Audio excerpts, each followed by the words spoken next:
Selamat pagi Ibu. Dengan Ibu siapa? Saya Ibu Yuni. Iya, ada yang bisa saya bantu? Maaf Bu, saya kan baru melahirkan 40 hari yang lalu ya. Lari rencananya mau KB, tapi masih bingung Bu, mau KB apa. Oh gitu, baik.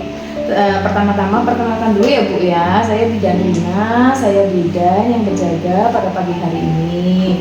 Nanti di sini saya akan menjelaskan tentang keluarga berencana dan juga jenis-jenis KB itu apa aja. Apa Ibu bersedia? Iya Bu. Bersedia. Sebelumnya Ibu tahu KB itu apa ataupun jenisnya apa aja? Belum tahu Bu. Oh, belum tahu. Baik, saya mulai dulu ya Bu ya. Nih Bu, saya jelasin yang pertama dulu. Keluarga berencana itu merupakan upaya untuk mengatur kelahiran anak, jarak, dan usia ideal melahirkan, mengatur kehamilan melalui promosi, perlindungan, dan bantuan sesuai dengan hak reproduksi untuk mewujudkan keluarga yang berkualitas. Kemudian tujuan dari keluarga berencana itu apa sih Bu? Yang pertama itu untuk mewujudkan kesejahteraan ibu anak dalam rangka mewujudkan norma keluarga kecil bahagia sejahtera yang menjadi dasar terwujudnya masyarakat yang sejahtera dengan mengendalikan kelahiran sekaligus menjamin terkendalinya pertumbuhan penduduk. Manfaat dari keluarga berencana itu apa? Yang pertama itu bisa dibaca ya Bu. Yang pertama menurunkan risiko kehamilan. Yang kedua tidak mengganggu tumbuh kembang anak normalnya. Jarak anak pertama itu kan lebih dari 2 tahun. Yang ketiga itu menjaga kesehatan mental. Kemudian hal apa aja sih yang harus dipersiapkan ibu sebelum melakukan pemasangan kontrasepsi? Yang pertama itu ibu harus bicarakan sama pasangan ibu dalam penggunaan alat kontrasepsi. Komunikasi yang baik itu dapat membantu merencanakan keluarga di masa depan.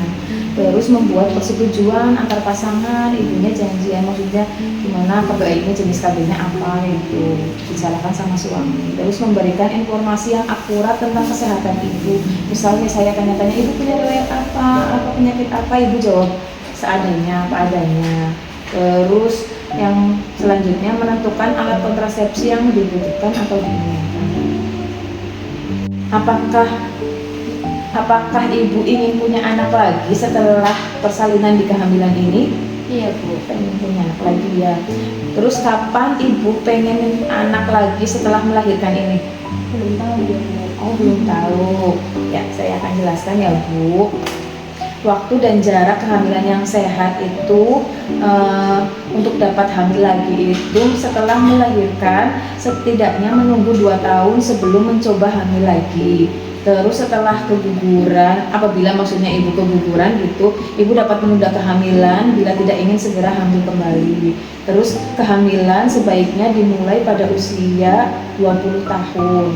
Terus jarak kehamilan ibu sehabis melahirkan dihitung dari jarak melahirkan terakhir ke kehamilan selanjutnya, aman bila jaraknya itu 2 tahun Bu.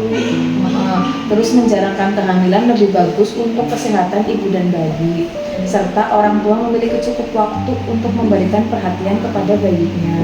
Terus waktu dan jarak kehamilan yang sangat dekat atau kurang dari 2 tahun dapat menyebabkan masalah kesehatan pada ibu dan bayi. Bayi dapat mengalami lahir prematur, berat badan lahir rendah, juga kematian bayi. Terus wanita yang berusia di atas 35 tahun itu yang sudah mengalami 5 kali kehamilan memiliki resiko lebih tinggi saat hamil kembali. Terus untuk mencegah kehamilan yang tidak diinginkan, sebaiknya ibu segera memilih salah satu metode kontrasepsi. Terus ibu tahu nggak kapan bisa hamil lagi setelah melahirkan? Belum tahu ya Bu. Belum tahu, ya saya akan jelaskan. Kembalinya masa subur itu wanita sehabis melahirkan tetap memiliki resiko untuk hamil kembali walaupun belum mengalami menstruasi Bu. Terus wanita sehabis melahirkan akan kembali subur saat ia mengeluarkan sel telur atau mengalami ovulasi. Terus bila tidak menyusui dengan eksklusif, selama 6 bulan itu ya Bu. Ovulasi mungkin saja dapat terjadi antara 4 sampai 6 minggu setelah melahirkan. Terus untuk mencegah kehamilan yang tidak diinginkan, sebaiknya ibu segera memilih salah satu metode kontrasepsi pasca persalinan. Terus ibu yang tidak menyusui bayinya secara eksklusif selama 6 bulan itu dapat kembali ke masa subur lebih cepat. Terus ibu berencana menyusui bayinya setelah lahiran ini Iya Bu. secara eksklusif 6 bulan itu tanpa diberi makanan tambahan? Iya. Ya. Oke. Nah, ini kan tadi udah tanya-tanya ya Bu ya. Ini ada jenis-jenis metode kontrasepsi yang bisa ibu pilih sesuai dengan kondisi yang tadi ibu sebutkan dan jelaskan ya Bu. Ibu bisa pakai KB alaminya. Jadi KB alaminya itu efektif tapi dengan cara pemakaiannya yang benar. Ada metode kalender Bu, pakai kalender jadi dihitung nanti masa suburnya ibu tanggal berapa, ada aplikasinya juga. Yang kedua ada cek suhu basal tubuh, jadi dicek suhunya nanti kapan saat subur. Terus cek lendir serviks, dicek jadi lendir yang di jalan lahirnya ibu. Terus metode kontrasepsi yang sangat efektif dengan pemakaiannya yang benar itu yang jangka pendek Bu, ada pil, suntik, kemudian mal atau metode amenorrhea laktasi, kemudian kondom. Terus ada yang metode kontrasepsi jangka panjang Bu, kayak implan atau susu, atau IUD atau spiral. Terus ada MOW atau tubektomi dan MOV atau vasektomi. Nah, tapi tadi kan ibu pengen tetap menyusui ya Bu ya. Jadi untuk pemakaian pil sama suntik yang bisa digunakan untuk ibu yang menyusui itu ada pil progestin Bu, ataupun nanti suntik progestin itu yang boleh buat ibu menyusui ya Bu ya. Nanti saya akan jelaskan satu-satu ya Bu ya. Yang pertama saya akan menjelaskan tentang suntik progestin. Metode ini dianjurkan jika ibu sedang menyusui bayinya berusia kurang dari 6 minggu. Terus memiliki banyak faktor resiko seperti darah tinggi, obesitas, kemudian berusia lebih dari 35 tahun atau penyakit-penyakit tertentu yang tidak umum seperti pada jantung atau pembuluh darah. Ibu memiliki riwayat penyakit ini nggak, kayak darah tinggi terus jantung? Enggak ya Bu ya. Alhamdulillah, berarti kemungkinan bisa pakai kontrasepsi ini. Menderita atau memiliki riwayat stroke, penyakit jantung iskemik, kemudian kencing manis yang sudah lebih dari 20 tahun, menderita kanker payudara atau riwayat kanker payudara dalam 5 tahun sebelumnya, atau saat ini sedang mengalami pembekuan darah, mengalami perdarahan dari jalan lahir yang tidak dapat dijelaskan, terus menderita penyakit gangguan kekebalan tubuh seperti lupus, terus memiliki riwayat penyakit hati yang parah. Fakta-fakta penting dari kontrasepsi suntik progestin ini Bu, yang pertama itu dapat dihentikan kapan saja, baik untuk beralih ke metode lain ataupun untuk hamil. Kemudian tidak mengganggu hubungan seksual Bu, terus tidak mencegah ke penyakit HIV atau penyakit IMS lain, infeksi saluran seksual ya Bu. Mungkin akan terjadi keterlambatan untuk kembali ke masa subur setelah berhenti menggunakan tablet suntik Bu. Jadi kembali ke kesuburannya mungkin agak lama. Terus informasi yang dapat dijelaskan lain itu, ibu dapat memperoleh suntikan setiap 3 bulan sekali. Terus aman bagi ibu menyusui berusia 6 minggu atau lebih. Dapat menyebabkan perubahan siklus head. Jadi siklus headnya ibu biasanya itu kalau pakai KB ini berubah, bisa lama ngeflek gitu, bisa nggak head sama sekali gitu. Terus kembali ke kesuburannya lebih lambat ketika ibu berhenti menggunakan metode ini. Diperlukan waktu yang lebih lama dibandingkan dengan menggunakan metode lain. Terus tidak melindungi terhadap IMS tadi udah ya Bu. Terus bagaimana metode ini bekerja Bu? Suntikan ini itu mengandung hormon progestin. Jadi hormon progestin itu membuat lendir di daerah serviks atau mulut rahim itu kental, sehingga mencegah sperma bertemu dengan sel telur. Bagaimana metode ini bekerja Bu? Suntikan ini kan mengandung hormon progestin. Hormon progestin itu membuat lendir di daerah mulut rahim itu mengental, sehingga mencegah sperma masuk atau bertemu dengan sel telur. Kemudian hormon ini menghentikan pelepasan sel telur dari ovarium. Kemudian jika menggunakan kontrasepsi suntik progestin ini Anda dapat mendapatkan suntikan 1 kali setiap 3 bulan atau setiap 90 hari sekali. Terus efek sampingnya, siklus haid tadi tidak teratur Bu. Tadi yang saya bilang perdarahan ini lebih lama atau sering. Setelah itu dapat juga terjadi nggak menstruasi.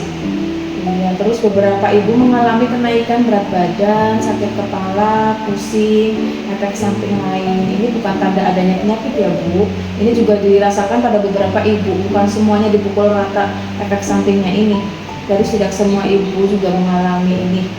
Ya. Terus keuntungan dari segi kesehatan Bu, membantu mencegah kanker lapisan uterus, juga membantu mencegah fibroid uterus, terus dapat membantu melindungi terhadap penyakit radang panggul, membantu mencegah anemia karena kekurangan zat besi, terus mengurangi gejala nyeri panggul dan haid tidak teratur.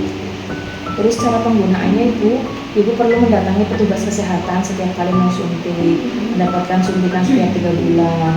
Jika Ibu lupa mengunjungi tenaga kesehatan lebih dari 7 hari dari waktu yang seharusnya Ibu jadwalnya, Ibu tetap perlu datang Bu, karena mungkin masih bisa mendapatkan suntikan selanjutnya dan mendapatkan alat kontrasepsi darurat. Alat kontrasepsi penggantinya kayak gitu loh Bu. Terus Ibu dapat kembali ke fasilitas kesehatan setiap saat jika memiliki masalah. Kemudian yang selanjutnya ada pil progestin Bu. Itu hampir sama tadi kayak suntik progestin Bu. Metode ini tidak dianjurkan jika ibu mengkonsumsi obat kejang atau obat TB. Terus saat ini mengalami pembekuan darah, jika ibu menderita gangguan kekebalan tubuh, lupus, terus menderita penyakit hati, menderita stroke maupun penyakit jantung, menderita kanker payudara atau riwayat kanker payudara dalam waktu 5 tahun. Terus pil progestin itu dapat dihentikan kapan saja tanpa bantuan petugas kesehatan Bu. Ibu juga dapat mengontrol metode KB-nya, dikontrol sendiri. Terus tidak mengganggu hubungan seksual, dapat menyebabkan haidnya tidak teratur. Kemudian ibu harus ingat Bu, kalau minum pil ini jadi harus ingat meminum pil 1 kali sehari setiap hari. Semua pil mengandung hormon progestin, tidak ada placebo, jadi ibu harus meminumnya setiap hari. Terus waktunya juga harus sama Bu, jadi misalnya ibu minum setiap pagi, ya besoknya lagi minumnya pagi hari. Iya, aman untuk ibu menyusui. Ibu dapat segera ibu dapat segera setelah melahirkan, bisa langsung minum Bu. Terus dapat menyebabkan haid tidak teratur juga Bu, sama kayak tadi. Terus untuk ibu menyusui menyebabkan kembalinya menstruasi itu mengalami keterlambatan. Terus aman untuk ibu yang hidup dengan HIV, bahkan jika mengkonsumsi obat ARV, tidak melindungi terhadap infeksi menular seksual dan HIV. Terus bagaimana metode ini bekerja? Ibu meminum pil 1 pil setiap hari pada waktu yang sama, tidak memandang apakah ibu melakukan hubungan seksual atau tidak. Jadi mau hubungan mau enggak, tetap minum. Ibu harus meminum semua pil dalam kemasan. Kontrasepsi pil progestin itu mengandung sejumlah kecil progestin dan akan membuat lendir di daerah sakit menjadi kental. Kondisi ini mencegah sperma bertemu dengan sel telur. Efek sampingnya dapat menyebabkan haid yang lebih sering dan tidak teratur selama beberapa bulan pertama atau sepanjang ibu menggunakan pil. Kemudian dapat menyebabkan sakit kepala, pusing, kemudian perubahan suasana hati. Terus untuk ibu menyusui diperlukan waktu yang lebih lama untuk kembalinya ke menstruasi setelah melahirkan. Kondisi ini normal ya Bu, bukan merupakan tanda penyakit. Tidak semua ibu mengalami efek samping ini. Cara penggunaannya mulai dengan pil pertama dalam kemasan, kemudian meminum 1 pil setiap hari sampai pil dalam kemasan habis, kemudian minum pil pada waktu yang sama setiap hari, tidak melewatkan 1 pil pun Bu. Kemudian mulai kemasan pil yang baru ketika yang lama sudah habis. Jadi ibu harus memastikan sudah habis dulu, baru ganti ke kemasan yang baru. Jika ibu nih terlambat meminum pil selama 3 jam atau lebih, atau lupa meminum 1 pil, ibu yang harus lakukan itu ibu minum 1 pil sesegera mungkin. Terus konsumsi pil setiap hari pada waktu yang sama, artinya ibu mungkin harus meminum 2 pil pada waktu yang sama atau hari yang sama. Gunakan metode pendukung Bu, seperti kondom atau hindari berhubungan dengan suami ibu itu selama 2 hari berikutnya. Jika ibu melakukan hubungan seks tanpa pelindung dalam 5 hari terakhir, pertimbangkan untuk meminum kontrasepsi darurat, pil kontrasepsi darurat atau pil kondom. Terus jika ibu muntah dalam waktu 2 jam setelah minum pil, ibu minum pil yang baru dari kemasan itu segera mungkin, terus minum pil seperti biasa. Kemudian yang selanjutnya itu metode amenorrhea laktasi Bu. Metode ini tidak dianjurkan jika ibu sudah melahirkan lebih dari 6 bulan yang lalu. Terus ibu telah mengalami menstruasi kembali. Terus ibu atau orang lain memberi makanan atau cairan selain ASI kepada bayi. Metode amenorrhea laktasi ini mengharuskan 3 persyaratan. Ketiga persyaratan ini harus terpenuhi ya Bu. Jadi yang tadi itu ibu belum mengalami haid kembali setelah melahirkan, bayi ibu disusui secara eksklusif pagi, siang, malam, kemudian bayi berusia kurang dari 6 bulan. Kemudian mal ini menggunakan tindakan pemberian ASI eksklusif untuk menunda ibu kembali ke masa subur. Terus mal merupakan metode KB sementara untuk digunakan setelah melahirkan. Untuk kesehatan ibu dan bayinya, ibu harus memakai metode KB lainnya sebelum berhenti mempraktekkan mal. Terus bagaimana metode ini bekerja Bu? Jadi pemberian ASI eksklusif menghentikan pelepasan hormon yang menyebabkan ibu melepaskan sel telur dari ovariumnya. Terus tidak diperlukan biaya Bu, terus menguntungkan untuk kesehatan bayi ketika bayi menerima ASI eksklusif selama 6 bulan. Menjadi tidak efektif jika masa nifas atau menyusui sudah lebih dari 6 bulan Bu. Jadi sudah lebih dari 6 bulan ininya metode amenorrhea laktasinya nggak perlu dipakai. Pemberian ASI eksklusif mungkin tidak nyaman atau sulit untuk beberapa ibu. Segera setelah ibu atau orang lain mulai memberikan makanan atau cairan lain selain ASI, mal tidak lagi melindungi ibu terhadap kehamilan. Ibu harus menemui petugas kesehatan lain untuk memulai menggunakan metode kontrasepsi lain. Pada ibu penderita HIV, dapat memberikan ASI eksklusif dan dapat dilanjutkan dengan pemberian NPASI mulai 6 bulan. Kemudian tidak disarankan untuk menghentikan pemberian ASI secara tiba-tiba. Keuntungan menyusui dari segi kesehatan bayi itu memberikan makanan paling sehat untuk bayi Bu. Kemudian melindungi bayi dari diare, menurunkan kekebalan ibu kepada bayi yang akan membuat bayi terlindung dari campak dan pneumonia. Kemudian membentuk ikatan yang erat antara ibu dan bayi, dapat meningkatkan kecerdasan bayi, kemudian dapat mengurangi penyakit pembuluh darah, kencing manis, darah tinggi ketika bayi diberikan ASI tumbuh dewasa. Keuntungan menyusui dari segi kesehatan ibu itu ada beberapa ya Bu. Yang pertama itu mengurangi perdarahan setelah melahirkan. Terus mungkin mengurangi resiko depresi pada ibu, membantu membentuk ikatan batin yang erat antara ibu dan bayi, terus mengembalikan bentuk badan ibu kembali ke semula. Cara penggunaannya gimana Bu? Ibu harus memulai pemberian ASI sesegera mungkin setelah bayi lahir. Pemberian ASI itu dimulai dalam jangka waktu 1 jam setelah ibu melahirkan dan akan memungkinkan bayi memperoleh keuntungan penuh dari kolostrum. Ibu harus menyusui bayinya secara eksklusif selama 6 bulan pertama. Terus ibu hanya memberikan ASI pada pagi, siang, malam. Ibu harus memenuhi 3 persyaratan yang tadi awal saya sebutkan ya Bu. Jika dan ketika salah satu dari persyaratan ibu itu tidak terpenuhi, ibu harus menggunakan metode kontrasepsi efektif yang lain yang tidak akan mengganggu pemberian ASI Bu. Terus menyusui bahkan ketika ia memberikan makanan atau cairan lain kepada bayi. Kemudian untuk kesehatan bayi, MPASI itu harus diperkenalkan pada usia 6 bulan. Tetapi pemberian ASI harus tetap berlanjut sampai usia 2 tahun atau lebih ya Bu ya. Kemudian selanjutnya ada metode kontrasepsi jangka panjang ya Bu. Yang pertama itu ada implan atau susuk. Implan atau susuk itu merupakan KB hormonal yang terdiri dari kapsul lunak yang diletakkan di bawah kulit lengan atas. Di sini terdiri dari 1, 2 atau 5 batang. Terus sangat efektif hingga 99%, bisa digunakan selama 3-5 tahun Bu, aman bagi semua perempuan. Biasanya itu mempengaruhi haid karena ini kan KB-nya hormonal juga Bu. Terus tidak melindungi terhadap penyakit infeksi menular seksual atau HIV, kemudian mudah untuk berhenti dan kembali ke kesuburannya itu tinggi.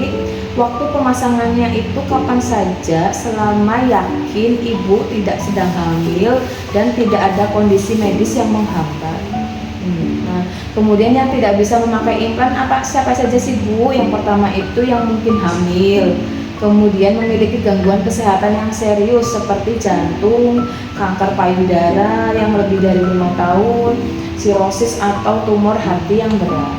Kemudian ada gangguan menstruasi berupa perdarahan dari jalan lahir yang tidak dapat dijelaskan. Kemudian bagaimana sih cara pemasangan atau pencabutan implan atau susuk? Yang pertama itu pemasangannya biasanya dilakukan selama 5-10 menit Bu, jadi sebentar. Pencabutan biasanya sekitar 15 menit, lebih lama ya. Terus biasanya kalau mau dipasang itu diberikan suntikan yang buat menghilangkan rasa sakit atau namanya bius ya Bu ya, bius. Terus ibu bidan biasanya menaruh kapsul di bawah kulit di sisi dalam lengan atas. Biasanya lengannya nggak dominan sebelah kiri. Terus pelepasan implan bisa dilakukan setelah 3 atau 5 tahun. Bidan memasang perban pada bukaan di kulit dan menutup lengan tanpa jahitan. Jadi habis dipasang nanti ditutup pakai perban. Jadi luka sayatannya kan kecil, jadi nggak perlu dijahit.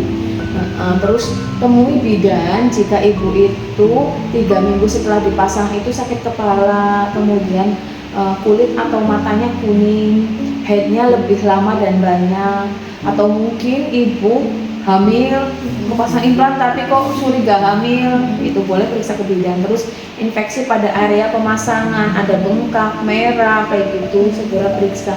Terus mengalami gangguan kesehatan lain. Kemudian metode selanjutnya itu ada IUD atau spiral ya Bu, bentuknya kayak gini nih Bu, kayak huruf T nih, terus di tengah-tengahnya kayak ada tembaganya kayak gitu ya Bu, terus ada talinya ke bawah. Ini alat kecil yang dimasukkan ke dalam rahim ibu yang menghambat kemampuan sperma untuk masuk ke dalam sel telur. Dapat dipakai oleh wanita pada usia reproduksi. Ya, IUD ini efektif segera setelah pemasangan ya Bu ya. Kemudian efektivitasnya mencapai 92%. Kemudian dapat dicabut kapan saja dan kembali ke kesuburannya itu tinggi. Kemudian bisa bekerja sampai 8 tahun Bu. IUD ini tergantung jenisnya. Kemudian tidak melindungi dari penyakit HIV atau infeksi menular seksual. Yang tidak bisa memakai KB IUD itu siapa saja sih? Yang pertama itu yang sedang hamil, kemudian yang pasca salin atau pasca bersalin dari hari kedua sampai 28, kemudian yang memiliki resiko infeksi menular seksual atau HIV, kemudian menderita kanker ovarium, menstruasinya yang tidak biasa, kemudian adanya infeksi pada organ wanita. Terus efek samping KB IUD apa aja? Yang pertama itu ibu mengalami kram selama beberapa hari setelah pemasangan, kram perut ya Bu ya. Terus adanya bercak atau flek selama beberapa minggu setelah pemasangan, karena tubuh perlu waktu untuk menyesuaikan dengan terpasangnya IUD. Kemudian efek samping yang umum lainnya biasanya haid lebih lama dan banyak, bercak di antara siklus haid, kemudian kram atau nyeri selama haid biasanya akan berkurang setelah 3-6 bulan pemakaian. Kemudian hal yang perlu dilakukan selama pemasangan IUD itu apa aja? Yang pertama, ibu harus dilakukan pemeriksaan panggul terlebih dahulu, kemudian membersihkan daerah vagina ibu atau mulut rahim, kemudian melakukan pemasangan IUD dalam rahim, kemudian apabila terasa sedikit sakit pada saat pemasangan, ibu yang tenang dulu. Kemudian nanti Bu Bidayanya akan memposisikan badan ibu secara benar sehingga dapat mengurangi nyeri saat pemasangan. Terus selanjutnya ada metode operasi wanita. Metode operasi wanita atau MW ini tindakan operasi dengan cara menyumbat atau memotong saluran telur yang menghubungkan dengan indung telur, Bu. Jadi kalau misalnya ibu udah pengen nggak punya anak lagi nih, udah punya anak pengen udah cukup 3 kayak gitu, bisa pakai metode operasi wanita. Tapi kan ibu ini masih itu ya baru 1 ya Bu ya. Jadi ya udah nggak apa, ini sekedar informasi saja ya Bu ya. Ibu, ini udah selesai penjelasan dari saya. Dari yang tadi saya sudah jelaskan, apakah ibu udah paham? Iya Bu, Udah paham. Ibu udah ada gambaran ya Bu ya? Pengen KB-nya jenis apa? Ibu gimana? Pengennya jenis KB apa Bu? Ya, saya sih pengennya kayaknya implan ya Bu. Implan yang dipasangnya di mana itu Bu? Yang Tadi di lengan, iya. lengan atas. Berapa tahun itu Bu implan? 3-5 tahun. 3-5 tahun. Ini ibu udah mantap pengen pasang KB implan. Iya udah, suami suruh dan Suami setuju. udah setuju, maksudnya terserah mau apa, terserah saya. Oke, kalau gitu nanti saya akan persiapkan berkasnya untuk ibu tanda tangan. Nanti saya juga akan persiapkan alat-alat buat pemasangan KB implan ke ibu ya Bu ya. Ya, terima kasih atas kerjasamanya ya Bu ya. Selamat siang.